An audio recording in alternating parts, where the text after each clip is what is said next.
Vous êtes sur France 24 et vous avez raison. Bienvenue dans votre journal de l'Afrique. À la une ce soir, la République démocratique du Congo qui reste confrontée à une guerre meurtrière dans l'est du pays. Le AFC M23 poursuivent leur offensive et les Wazalendo sont de plus en plus contestés et les autorités appellent la communauté internationale à reconnaître les crimes commis en territoire congolais. Pour en parler, on reçoit le porte-parole du gouvernement, Patrick Mouyaya, ministre de la Communication et des Médias, de passage à Paris. Et notre invité culture de ce vendredi est une voix singulière et essentielle de la littérature contemporaine. Marc-Alexandre Oyobambe, dit Capitaine Alexandre, est un poète, romancier, slameur franco-camerounais qui publie Carnet de vertige dans la prestigieuse collection Point Poésie, dirigée par Alain Mabankou. Une anthologie de 20 ans d'écriture fulgurante où se croisent cris, chants, mémoire et résistance, dignité et fraternité. On ouvre ce journal avec un invité dont on dit qu'il a l'oreille et la confiance du président Tshisekedi, porte-parole du gouvernement congolais, ministre de la Communication et des Médias. En janvier dernier, il affirmait que la guerre dans l'est du pays serait gagnée. 9 mois plus tard, les combats se poursuivent, les tensions persistent autour notamment des Wazalendo. Les négociations de paix piétinent et la question de la reconnaissance des génocides au Congo s'invite sur la scène internationale. Patrick Mouyaya, bonsoir et bienvenue dans le JTA de France 24. Bonsoir madame. En janvier dernier, donc je le disais, vous aviez déclaré que la guerre, vous alliez la gagner, cette guerre. 9 mois après, où en est le gouvernement congolais dans sa stratégie militaire, notamment dans l'Est? Nous la gagnerons, effectivement. La stratégie militaire, c'est la stratégie qui a été mise en berne globalement parce que nous sommes en instance de discussion et lorsqu'on discute, les armes normalement s'étaisent parce que le premier point, c'est des cessez-le-feu, même si nous observons qu'entre-temps, ceux d'en face, avec la brigade avancée de l'armée rwandaise qui s'appelle M23, continue l'œuvre macabre. On a vu récemment dans le Rutshuru en juillet. Vous avez sûrement lu les rapports du Bureau conjoint des droits de l'homme ou encore de Human Rights Watch qui a été encore plus documenté sur les ciblages ethniques de Hutus. 140 ont été tués dans des conditions effroyables. C'est malheureusement ça aussi la réalité sur le terrain, mais c'est là ne Donc ça veut dire rien, que le cessez-le-feu sur le terrain, vous dites que ça ne fonctionne pas, donc c'est pas appliqué sur le terrain. La question, c'est pas ça fonctionne pas de manière optimale. La question, c'est pas cesser le feu forcément dans les lignes de front où nous sommes engagés, mais lorsque vous regardez les modus operandi dans les Rutshuru, il n'y avait pas des forces là-bas. C'était des populations civiles qui vaquaient à leurs occupations et qui ont été massacrées à l'image de ce qui s'est passé à Kishishi en 2022 et à l'image de ce qui s'est passé il y a plusieurs années. Vous parliez tout à l'heure du génocide. Voilà des preuves récentes de ce que nous considérons comme des génocides. Nous y reviendrons. Pour l'application du cessez-le-feu, il y a aussi la question des Wazalendo, que vous dites que d'ailleurs ce sont des patriotes, soutien de l'armée effective sur le terrain. De patriotes. Alors, où en est, parce que ça fait partie des demandes des Rwandais, où en est le désarmement des Wazalendo? D'abord, il faut qu'on arrive à bien expliquer, parce que lorsque nous adhérons à la communauté de l'Afrique de l'Est en avril 2022, il y a un processus qu'on appelle processus de Nairobi, qui est piloté par le président kenyan Uhuru Kenyatta.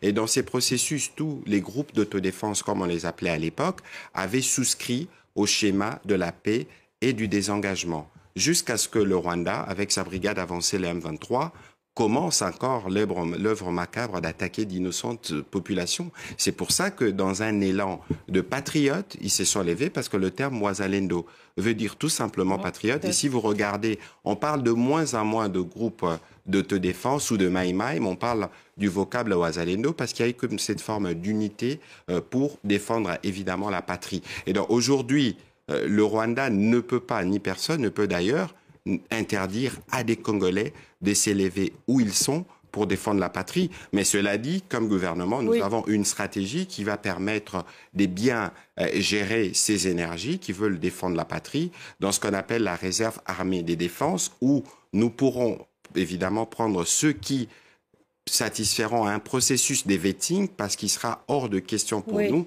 d'admettre, dans le cas de cette réserve, tous ceux qui se seront compromis par des violations de droits de l'homme. D'accord, donc on rentre dans le détail. Néanmoins, j'ai une question, on reste dans l'Est, une question rapide. Il y a une forte délégation de ministres qui sont allés à Uvira, justement, calmer cette tension des Wazalendo, qui sont contre la nomination du général Gazita. Est-ce qu'il faut lâcher le général Gassita? Non, mais la question, ce qu'il faut savoir, c'est que nous sommes dans un contexte de crise où il y a beaucoup de tensions et où il y a toujours une instrumentalisation. Vous savez qu'aujourd'hui, les Rwandais stigmatisent nos Banyamulenge parce que cette guerre où on massacre d'autres communautés, pour le Rwanda et sa brigade avancée, c'est protéger une communauté. Il y a forcément une forme de tension qui est perçue par d'autres communautés. Nous avons toujours vécu en paix. Comment le président d'un pays voisin peut commencer à tuer d'autres pour vous protéger? Et donc, c'est dans cet environnement que les choses évoluent. Mais nous, comme gouvernement, et les présidents de la République l'a dit et dit plusieurs fois, et moi-même, comme porte-parole du gouvernement, nous organisons, y compris de campagnes de prise de parole régulière, pour prêcher cette unité dans notre diversité. Mais et donc, la délégation gouvernementale est arrivée sur place, y compris pour calmer les tensions, parce que nous ne devons pas fragiliser notre unité. Évidemment, il y a des mesures qui pourront être prises dans l'ordre. Est-ce que ça veut dire, répondez-moi Patrick Muyaya là-dessus, est-ce que le gouvernement congolais maintient son soutien au général Gassita? C'est ça que je veux savoir. La question ne se résumerait pas au maintien. Parce que si le général a été désigné, c'est parce qu'il a des compétences. Mais lorsqu'il y a des tensions qui se soulèvent au niveau de la population, comme gouvernement, évidemment, nous devons tenir compte de cette atmosphère. C'est pourquoi la mission gouvernementale se trouve sur place et qui va y passer 2 jours. Et ceci va nous permettre de mettre un terme un peu à toute la grosse machine de propagande rwandaise portée par des officiels, parce qu'il faut à tout prix créer une forme de discours de haine contre les Banyamulenge en République démocratique du Congo. Changeons de sujet. D'accord, on ne saura pas pour Gassita. Changeons de sujet, c'est intéressant. Ce qu'il faut savoir, c'est que le gouvernement va prendre des dispositions. Certaines ont déjà été prises, pour s'assurer de restaurer l'apaisement, pour s'assurer que nous restaurons l'entente entre communautés, parce qu'on a besoin de cette unité pour faire face à l'ennemi que nous avons en face. On vous entend, on en saura un peu plus donc dans les jours qui viennent ou les heures qui viennent peut-être. Sur Joseph Kabila, là aussi, on a appris aujourd'hui que le procès était reporté. Surprise, parce que il faudrait qu'il soit jugé en tant que Rwandais. Est-ce que vous avez une explication là-dessus? Je ne suis pas sûr d'avoir entendu ça. Et c'est pas de bonne loi de commenter les décisions de justice, mais ici il faut rappeler, plus que tout le monde, c'est que le président Kabila, c'est le seul Congolais qui bénéficie d'une loi. En tant qu'ancien président, on n'en a pas deux, on n'a que lui. Et si vous regardez cette loi, les obligations qu'il a vis-à-vis de cette loi, je ne suis pas sûr qu'il les a remplies. Sinon, il ne serait pas complice de rebelles. Dans les faits, il a été à Goma, à Bukavu. Vous avez vu ce que ça représente. Et donc, s'il y a des conséquences judiciaires que ces comportements ont imposés, il faut laisser la justice faire son travail.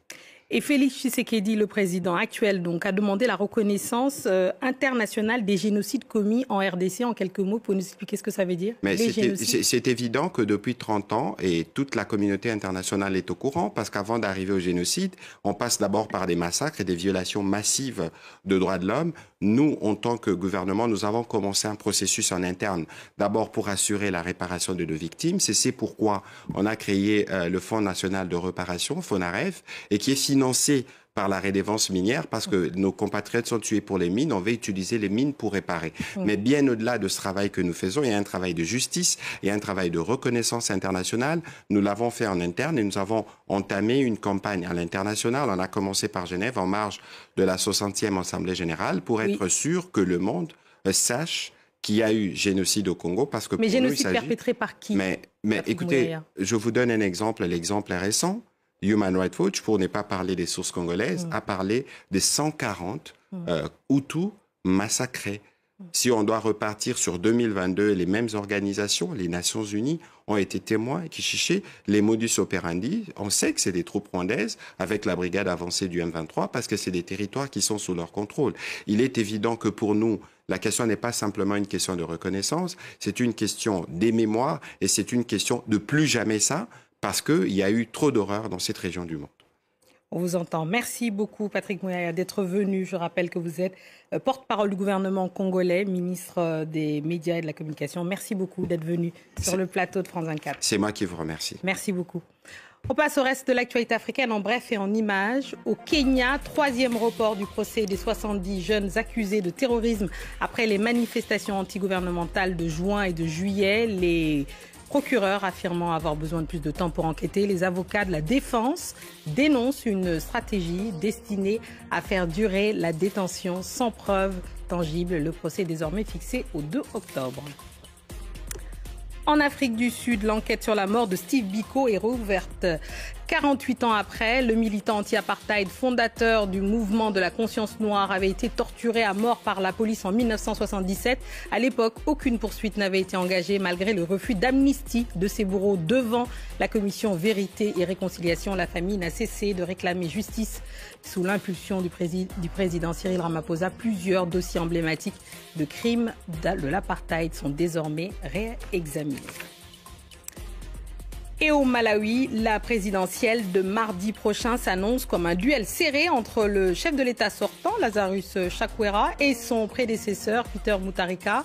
Un scrutin marqué par le désenchantement des électeurs, lassés d'une crise économique profonde, avec 30% d'inflation, des pénuries de carburant et de scandales de corruption. 17 candidats sont en lice. L'économie reste un enjeu crucial de ce vote. Et allez, on passe à notre invité culture de ce vendredi et nous avons le plaisir de recevoir Marc-Alexandre Oyobambe, dit Capitaine Alexandre, poète, slameur, romancier. Il incarne une voix majeure de la littérature engagée contemporaine. Il a publié des romans, des recueils de poésie remarqués, tissant des ponts entre l'intime et le collectif, la mémoire et l'espérance. Avec Carnet de vertige publié dans la collection Point Poésie, il propose une anthologie qui retrace 20 ans de création entre révolte lumineuse et fraternité. Ces mots sont une invitation à rêver le réel pour mieux le transformer. Merci Marc-Alexandre Oyobambe d'être sur le plateau de France 24. C'est un plaisir. Bonsoir et merci. Merci de m'accueillir. Alors, Marc-Alexandre, donc la poésie, la hauteur, on en a bien besoin d'ailleurs par les temps qui courent. Merci Monsieur Bouyaya d'être resté d'ailleurs avec nous. C'est aussi un moment important, je pense. On en a tous besoin. Pourquoi ce moment précis pour publier cette anthologie? Qu'est-ce qu'elle représente pour vous? Une traversée. J'ai eu la chance d'avoir une demande d'Alain Maboncou qui m'a presque commandé cette anthologie, qui m'a dit écoute, je veux publier voilà ce que tu as écrit depuis 20 ans. Donc des textes de rap, des textes que j'ai slamés, des extraits aussi de recueils de poèmes publiés par le passé. Et il m'a laissé une carte blanche, donc c'était vertigineux, il fallait replonger dans 20 ans d'écriture et donc j'ai eu beaucoup de bonheur à faire ça, beaucoup d'émotions aussi. Et nous à le lire. Alors votre écriture, elle est souvent décrite comme une poésie, et quelle que soit la forme, que ce soit le roman, que ce soit le slam, donc la poésie vous traverse en quelque sorte, de résistance, mais une poésie de résistance et de fraternité. Est-ce que vous pouvez nous expliquer pourquoi ? Je crois que c'est lié à mes professeurs d'espérance. Vous savez, pourquoi on résiste? C'est bien parce qu'on espère que des lignes peuvent bouger encore. Sinon, on ne résiste pas, on se laisse abattre, on se laisse dominer par la peur ou par la fatalité. Moi, je crois profondément à un verre de lumière juxtapose à la fatalité, la résistance à la fatalité. Et j'écris pour ça, parce que mes professeurs d'espérance m'ont enseigné ça. Je propose d'ailleurs qu'on vous laisse une petite carte blanche. On ne fait pas ça souvent, mais un petit extrait. On avait envie de terminer ce journal après tous ces sujets très, très difficiles qu'on a à traiter souvent sur ce journal de l'Afrique. Mais un petit moment avec Marc-Alexandre Oyobambe pour nous lire un extrait. Et on va se quitter d'ailleurs là-dessus. Voilà. Avec plaisir. Je vous dirais... Poète tambour, j'abrite la résonance du monde. Ma plume transporte l'écho humain, les mots de l'âme, les mots de l'homme, l'écume des jours, l'éclat des nuits. Derrière l'écran, accro à cran, j'écris. Avec le cœur écrin d'amour, toujours j'écris. J'écris de la poésie comme d'autres plantes des arbres, j'écris. J'écris de la poésie comme d'autres tentent l'impossible, j'écris. J'écris de la poésie comme d'autres chantent les possibles, j'écris. Comme d'autres vivent. Comme d'autres vivent, comme d'autres vivent, j'écris de la poésie pour dire que je suis vivant et à travers moi tellement d'autres aussi. J'écris de la poésie pour ne pas me noyer en mots troubles, j'écris de la poésie pour réunir nos solitudes. J'écris de la poésie car je n'ai rien d'autre dans la vie que d'être vivant. Rien d'autre dans la vie que d'être vivant. Merci beaucoup. Merci pour votre écoute.